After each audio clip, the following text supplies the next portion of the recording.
Selamat pagi anak-anak.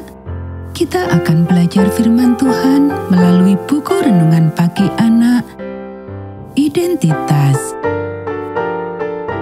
Hari ini tanggal 1 November, judul renungan kita menghasilkan buah. Mari kita awali dengan doa. Bapa di surga, kami akan belajar firman Tuhan.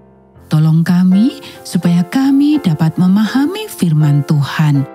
Dalam nama Tuhan Yesus kami berdoa. Amin. Anak-anak, ayat inti renungan pagi kita hari ini diambil dari kitab Galatia pasal 5 ayat 22 sampai 25. Tetapi buah roh ialah kasih, sukacita, damai sejahtera, kesabaran, kemurahan, kebaikan, kesetiaan, kelemah lembutan, penguasaan diri. Tidak ada hukum yang menentang hal-hal itu. Barang siapa menjadi milik Kristus Yesus, ia telah menyalibkan daging dengan segala hawa nafsu dan keinginannya. Jikalau kita hidup oleh Roh, baiklah hidup kita juga dipimpin oleh Roh. Dasar kepercayaan ke-11, bertumbuh di dalam Kristus.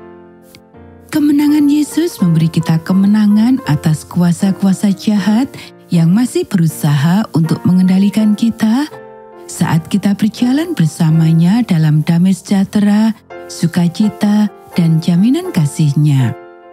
Sekarang Roh Kudus berdiam di dalam diri kita dan memberdayakan kita. Dengan terus berkomitmen kepada Yesus sebagai Juru Selamat dan Tuhan kita dibebaskan dari beban perbuatan kita di masa lalu. Kita tidak lagi hidup dalam kegelapan, ketakutan akan kuasa jahat, ketidaktahuan, dan ketidakberartian dari cara hidup kita yang dulu. Ini adalah kepercayaan dasar baru yang ditambahkan pada tahun 2005. Tentu saja, tidak ada yang baru tentang hal ini. Umat Advent bersama dengan umat Kristen lainnya selalu percaya untuk bertumbuh di dalam Yesus. Namun, kami menemukan bahwa kami belum mengungkapkan konsep ini dengan baik dalam pernyataan resmi. Terutama karena misi bertumbuh di tempat-tempat di mana masih terlihat adanya pertempuran dengan roh-roh jahat. Kami membutuhkan pernyataan yang jelas untuk menolong orang-orang melihat bahwa Allah telah menang dan mereka tidak perlu hidup dalam ketakutan lagi. Kami tidak memiliki ruang untuk mengutip seluruh pernyataan tersebut di sini, jadi sebaiknya Anda membacanya di www.adventist.org.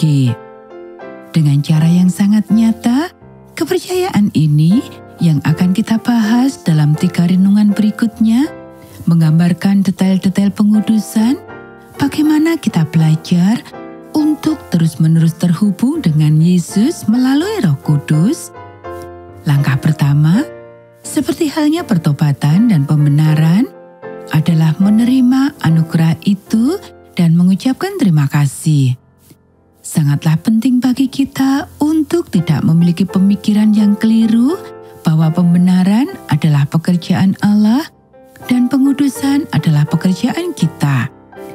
Kita meminta, percaya, dan mengklaim kekudusan yang Allah ingin bangun di dalam diri kita, sama seperti kita menerima karunia-karunia-Nya yang lain. Kita meminta kepadanya untuk membuang rasa takut bersama dengan kekuatan jahat yang masih berusaha mengendalikan kita. Kita dapat hidup dalam kedamaian, sukacita, dan kepastian sekarang sebelum kita melihat hasilnya, dan kita dapat tetap berada di sana sepanjang waktu. Tetapi ada beberapa hal yang dapat kita lakukan untuk membantu diri kita tetap bersama Tuhan. Kita akan melihat beberapa di antaranya. Anak-anak, demikianlah renungan pagi kita hari ini. Mari kita akhiri dengan doa. Penguasa alam semesta, Engkau telah mengusir iblis dari surga sejak dahulu kala. Mereka ada di sini sekarang karena kami mengizinkan mereka untuk berada di sini dengan memilih jalan mereka daripada jalan-Mu. Saya tidak memilih mereka, saya memilih-Mu. Usirlah mereka dan buanglah rasa takut dan keraguan saya bersama mereka. Tinggallah di dalam saya dan jadikan saya milik-Mu sendiri. Amin.